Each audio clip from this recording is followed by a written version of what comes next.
Welcome you all on my YouTube channel. मैं हूं अभिनव और आज मैं आपसे बात करूंगा the subtle art of not be giving a fuck book के बारे में, जिसे लिखा है मार्क मैनसन ने। Millions of copy world wide इस बुक की सोल्ड आउट हो चुकी हैं। This is really nice book, one of my favourite. To get the value of the book please watch till the end. यह book बताती है कि कैसे आप अपनी लाइफ में ज़्यादातर बातों को लेट गो करके अपने लाइफ को बेहतर बना सकते हैं। तो आइए जानते हैं कैसे अपने थॉट्स को फोकस्ड और इफ़ेक्टिवली प्रायोरिटाइज करें। Seeking positive experience in life is itself a negative experience. Yes, you heard it right. Seeking positive experience in life is itself a negative experience.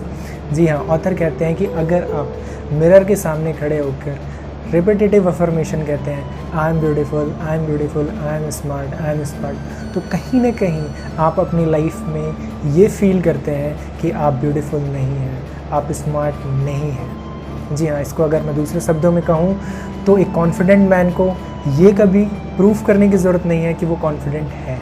एक रिच लेडी को ये proof करने की ज़रूरत नहीं है कि वो रिच है। उसे किसी को कन्विंस करने की ज़रूरत नहीं है कि वो रिच है।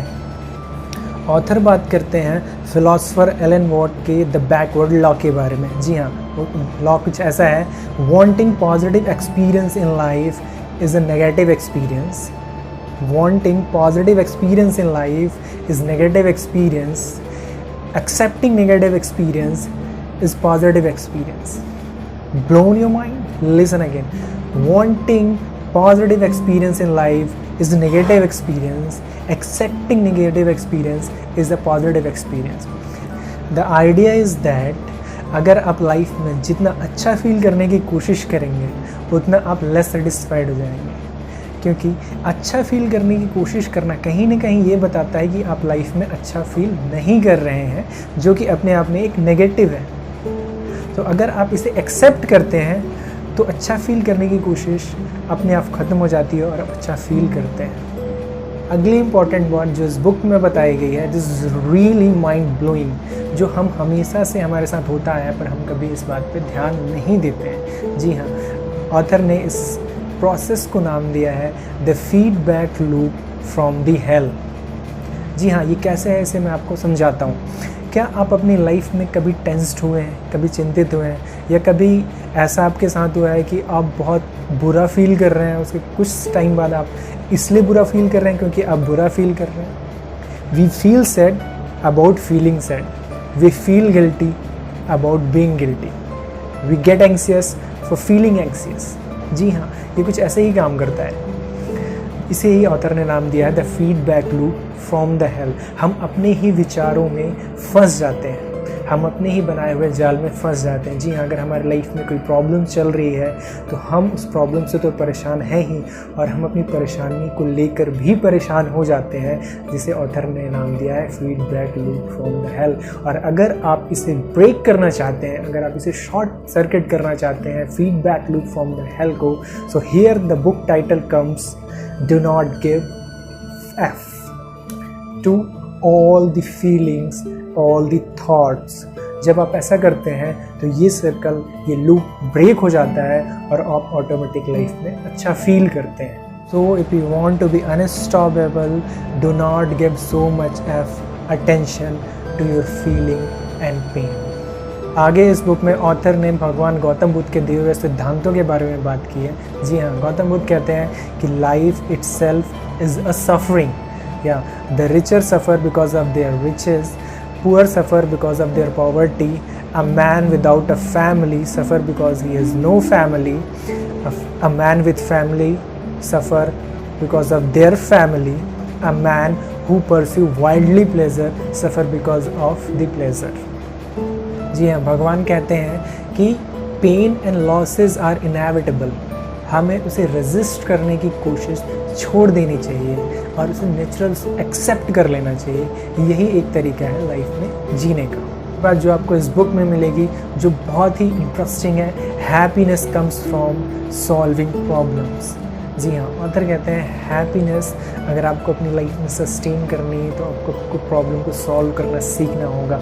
अगर आप कहते हैं कि आपकी लाइफ में कोई प्रॉब्लम नहीं है यह थॉट आपको मिजरेबल बनाता है। अगर आप यह कहते हैं कि आपकी लाइफ में प्रॉब्लम तो है पर आप इसे सॉल्व नहीं कर सकते, यह बात भी आपको मिजरेबल बनाती है। जी हाँ, so here the secret sauce is in solving problem. जी हाँ, happiness is not an event, it is ongoing process.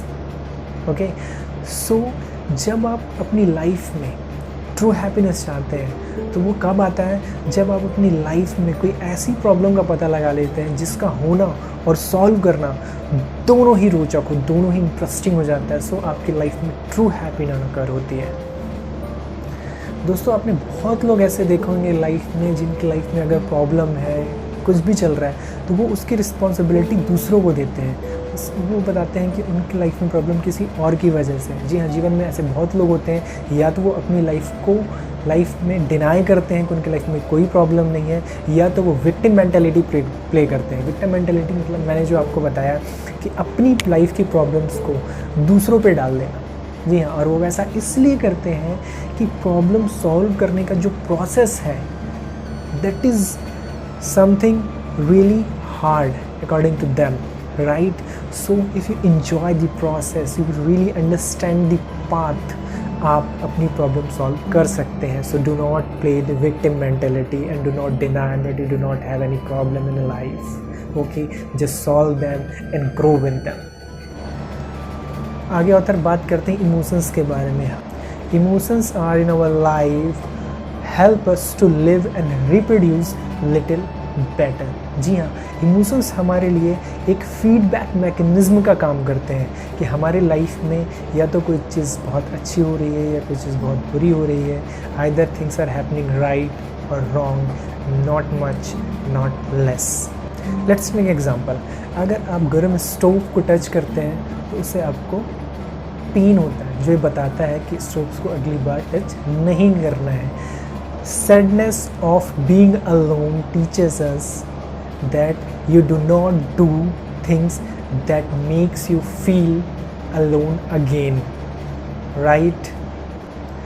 Emotions are biological signal जो आपको डायरेक्ट करता है आपकी लाइफ को बेटर बनाने, to make beneficial change in your life. अगर मैं इसे दूसरे शब्दों में कहूँ तो when you feel negative it's a sign call to action. Okay, अगर आप ऐसा फील करते हैं तो डू समथिंग अबाउट इट। अगर आप पॉजिटिव फील करते हैं तो it's a reward that you did something great in your life, right? So it's a direct connection with your emotions. आगे ऑथर सेल्फ अवेयरनेस ऑनियन के बारे में बात करते हैं। जी हाँ, हमारी सेल्फ अवेयरनेस को ऑथर ऑनियन से कंपेयर करते हैं। जी हाँ, जैसे ऑनियन की मल्टीपल्स लेयर होती हैं वैसी हमारी सेल्फ अवेयरनेस की भी मल्टीपल लेयर्स होती हैं। पहली लेयर के बारे में ऑनर्स बताते हैं कि ये है हमारी इमोशंस। जी हाँ, और दूसरी लेयर बताते हैं हमारी ability to ask why we feel certain emotions, right? See how layers are connected, how our self awareness is connected. When we go deep into, हमें पता चलता है हमारी पर्सनल वैल्यूज़ के बारे में। जी हाँ, हमारी पर्सनल वैल्यू डिटरमाइन करती है हमारी नेचर ऑफ प्रॉब्लम्स। हमारा नेचर ऑफ प्रॉब्लम्स ये डिफ़ाइन करता है कि हमारी क्वालिटी ऑफ लाइफ कैसी है। जी हाँ, so self awareness something to ask yourself more and more to go deep into your life. Okay, आगे ऑथर बात करते हैं good values and bad values के बारे में। जी हाँ, हमारी लाइफ की वैल्यूज़ एंड मैट्रिक्स हम ही डिसाइड करते हैं। So good values are those who realistic and controllable. Bad values are superstitious and uncontrollable, right? अगर आप देखेंगे तो good values are healthy, bad values are unhealthy. So क्या है good values? आइए आपको बताता हूँ। So the good values are honesty, innovation, खुद के लिए स्टैंड लेना, दूसरों के लिए स्टैंड लेना, self respect, curiosity, charity, humility, creativity. These are good values. Bad values are manipulation, violence, dominance, always trying to be center of attraction, not being alone, trying to like by everybody, always trying to prove that I'm great. आपने notice किया good and healthy values can be achieved internally, like creativity, humility. You can experience right now. You just have to orient your mind in certain way, right? And bad values are those external. You just have to force yourself to think in such way.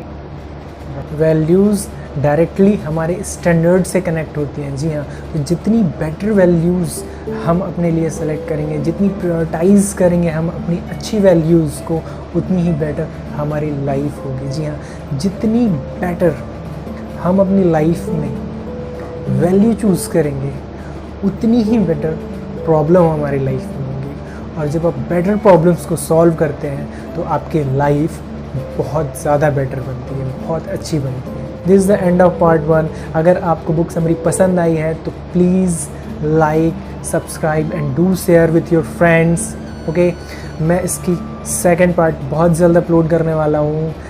Till the time, stay happy, stay healthy, will meet you soon, enjoy your life, keep watching।